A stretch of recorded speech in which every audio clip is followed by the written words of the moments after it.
Bismillahirrahmanirrahim. Assalamualaikum dan selamat sejahtera kepada semua rakan-rakan guru sekalian. Anda sedang mengikuti perbentangan saya berkenaan dengan kit bengkel nuklear bahagian aplikasi nuklear dalam pertanian. Terlebih dahulu izinkan saya untuk memperkenalkan diri. Nama saya Cikgu Hazimah binti Harun dari SMK Bandar Puchong Jaya A. Segmen saya adalah berdasarkan tajuk keradioaktifan sains tingkatan 3. Apa yang perlu murid-murid ketahui dalam DSKP berkenaan tajuk ini?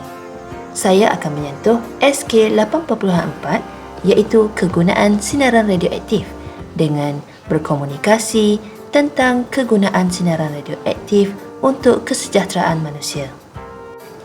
Jika rakan-rakan guru perhatikan, dalam DSKP Sains Tingkatan 3 ini, ia mencadangkan suatu aktiviti iaitu melaksanakan galeri susur minda. Murid-murid diperkenalkan mengenai tajuk kegunaan sinaran radioaktif dalam pelbagai bidang seperti pertanian, pertahanan, perubatan, arkeologi, geokronologi, perindustrian dan pengawetan makanan. Segmen saya akan memfokuskan bahagian pertanian sahaja dengan memilih salah satu kegunaan sinaran radioaktif. Dalam pertanian, teknologi nuklear digunakan secara berkesan. Antaranya ialah pembajaan, mutasi tanaman, pengawetan dan SIT. Apakah SIT? SIT ialah Sterile Insect Technique, teknik pemandulan serangga. Dalam bahagian ini, saya ingin memperkenalkan kit model SIT. Haruslah guru-guru mengingatkan murid-murid bahawa SIT bukanlah bersifat radioaktif kerana ia langsung tidak memudaratkan hidupan serangga sespesies, serangga-serangga lain, haiwan-haiwan lain, tumbuh-tumbuhan, manusia dan juga alam sekitar. Ia hanya bertindak untuk mengawal populasi serangga perosak secara biologi dan mesra alam. Apakah kewajaran SIT? Antaranya ialah pengeluaran semula serangga dilakukan di makmal, di mana serangga disinarkan dengan sinar gamma. Kesan sinar gamma ini hanya bertindak ke atas sel pembiakan serangga jantan. Serangga SIT yang matang sahaja akan dikeluarkan ke lapangan. Ia tidak mengganggu pembajaan. Apabila serangga betina liar bersenyawa dengan serangga SIT, telur yang terhasil tidak akan boleh menetas. Akibat daripada ini, kuantiti serangga akan berkurang secara semula jadi. Kajian mendapati ia memberi keberkesanan sebanyak 90%.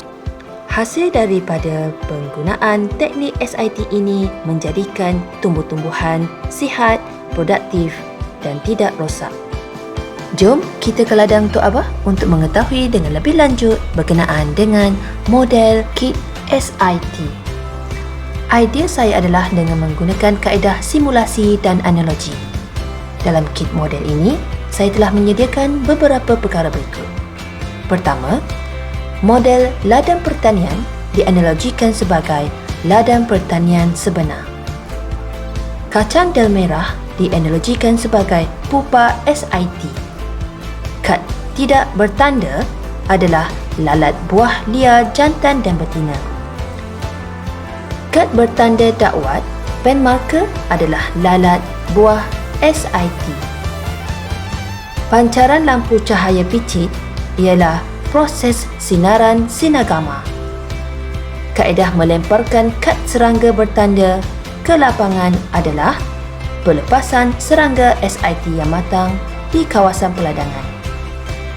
Akhir sekali ialah kaedah pengkuadratan penjadualan bilangan kad bertindih antara kad SIT yang bertanda dengan kad serangga betina liar. Ialah perangkap dan analisis makmal iaitu dapatan data. Mari kita lihat bagaimanakah cara-caranya.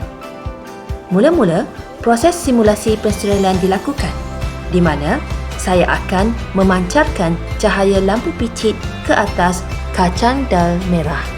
Selepas itu, kad bertanda yang mewakili serangga SIT akan dilemparkan secara rawak di atas model peladangan. Jika kita dapati ada kad SIT yang bertindih dengan kad serangga liar, ia akan dikira dan dianalisiskan untuk pengumpulan data. Idea pengkuadratan diperkenalkan, di mana teknik tangkap, tanda, lepas dan tangkap semula adalah untuk membandingkan bilangan kad serangga sebelum dan selepas proses.